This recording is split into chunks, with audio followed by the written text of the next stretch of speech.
Hello friends, good morning, welcome back to my new blog. এখন বাজে সকালে ওই 9টার মতন। বাড়ির সমস্ত কাজবাজ করে স্নান করে নিয়েছি, কারণ আজ হচ্ছে ভাইফোঁটা।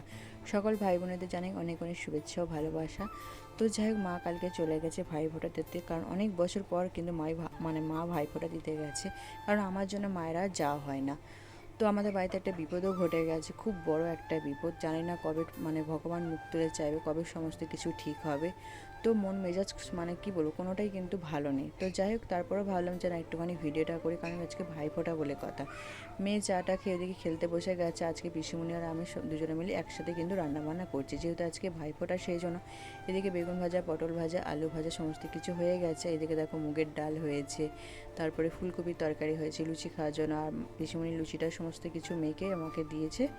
এদিকে ততক্ষণ আমি লুচিটাও কিন্তু ভেজে নিয়েছি, কারণ কি বলতো, মেয়ে খিদে পেয়ে গেছে, সেই জন্য ভাবলাম যে দুটো লুচি ভেজে ওকে দিই, তারপর বাদবাকিটা ভাজবো।